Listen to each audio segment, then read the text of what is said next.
గాంజాని ఎలా నిరోధించాలి, గాంజా మీద ఉక్కు పదం ఎలా మోపాలి అనే దాని మీద చాలా సీరియస్ గా డిస్కషన్ కూడా జరిగింది అధ్యక్ష. దీని మీద మన గవర్నమెంట్ లోకి వచ్చిన వెంటనే ఫస్ట్ ఆఫ్ ఆల్ గౌరవ ముఖ్యమంత్రి గారు డిపార్ట్మెంట్ వాళ్ళందరితో కూడా కూర్చొని ఈ గాంజా ఎక్కువగా ఉండటం వల్ల లాస్ట్ గవర్నమెంట్ లో ఈ గాంజా డ్రగ్స్ వినియోగం గానీ రవాణా గానీ విపరీతంగా అయిపోవటం, ఎక్కడైనా గాంజా దొరికినా డ్రగ్స్ దొరికినా దానికి సెంటర్ పాయింట్ ఆంధ్రప్రదేశ్ అవడం లాస్ట్ గవర్నమెంట్ లో మనం చూసాం. దీని నేపథ్యంలో first of all crime rate తగ్గించాలి అంటే ఈ గాంజా అరికట్టాలి, అదేవిధంగా డ్రగ్స్ అరికట్టాలి అనే ఏకైక ఉద్దేశంతో గౌరవ చంద్రబాబు నాయుడు గారు సీఎం గారు ఒక ఏర్పాటు చేసుకుని ఈగల్ అని సపరేట్ గా ఒక వింగ్ ని కూడా ఏర్పాటు చేయడం జరిగింది అధ్యక్ష. దానికి ఆంధ్రప్రదేశ్ ప్రభుత్వం కూడా జీవోఎంఎస్ నెంబర్ 145 మనకు ఇచ్చారు అధ్యక్ష. మొన్న బడ్జెట్ లో కూడా ఈగల్ కి సపరేట్ గా ఒక బడ్జెట్ ని కూడా కేటాయించారు అధ్యక్ష. ఒక IG level officer DIG level officer ఏర్పాటు చేసి ఒక టీమ్ ని ఏర్పాటు చేయడమే కాకుండా ప్రతి జిల్లాలోని కూడా ఈగల్ టీమ్స్ ని ఏర్పాటు చేయడం, అదేవిధంగా నార్కోటిక్ పోలీస్ స్టేషన్స్ ని ప్రతి జిల్లాలో సుమారుగా 26 జిల్లాల్లోనూ కూడా అధ్యక్ష నార్కోటిక్ కంట్రోల్ సెల్స్ ని ఏర్పాటు చేయడం కూడా జరిగింది అధ్యక్ష. ఇందాక మన సభ్యులు మాట్లాడుతున్నప్పుడు 11,000 ఎకరాల నుంచి మనకు 100 ఎకరాల వరకు రావడం అనేది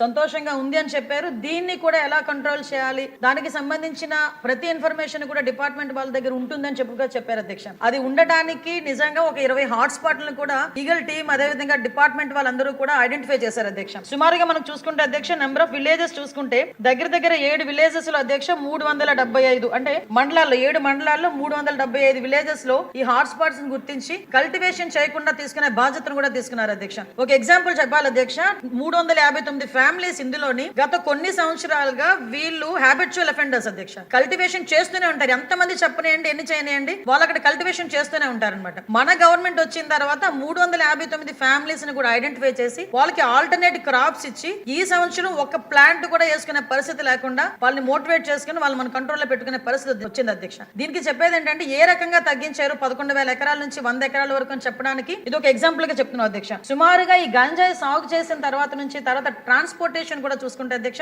మనకి మిగతా రాష్ట్రాల నుంచి ఈ మధ్య కాలంలో మనం గాంజా పట్టుకున్నాం అధ్యక్ష. దగ్గర 40,088 కిలోల గంజాయిని మనం పట్టుకున్నాం అధ్యక్ష. 564 వాహనాలను జప్తు చేయడం జరిగింది అధ్యక్ష. అంటే సుమారుగా మనం చూసుకుంటే అధ్యక్ష మన దగ్గర కల్టివేషన్ కన్నా ఈ చుట్టుపక్కల రాష్ట్రాల నుంచి మన దగ్గరకు వచ్చే ట్రాన్స్పోర్టేషన్ చాలా ఎక్కువగా ఉంది అధ్యక్ష. దీని నేపథ్యంలో ఇమీడియట్ గా హోంశాఖ అదేవిధంగా ఈగల్ టీమ్ వాళ్ళు కలిపి ఒక ఇంటర్ స్టేట్ కోఆర్డినేషన్ మీటింగ్ కూడా ఏర్పాటు చేసుకోవడానికి అదేవిధంగా ఒక సెల్ ను కూడా ఏర్పాటు చేసుకోవడానికి కూడా నిర్ణయించుకున్నాం అధ్యక్ష. దాని మీద ఆల్రెడీ స్టేట్ లెవెల్ కమిటీ కూడా ఒకటి ఫామ్ అయింది అధ్యక్ష. సిఎస్ గారి ఆధ్వర్యంలో ఒక స్టేట్ లెవెల్ కమిటీ అదేవిధంగా మనకి డిస్ట్రిక్ట్ లెవెల్ కమిటీస్ కూడా ఇందులో ఉన్నాయి అధ్యక్ష. డిస్ట్రిక్ట్ మెజిస్ట్రేట్ మనకి ఆధ్వర్యంలో మన ఎస్పీ గారు చైర్మన్ గా ఉండి ఒక కమిటీ కూడా ఏర్పాటు చేసుకోవడం జరిగింది అధ్యక్ష.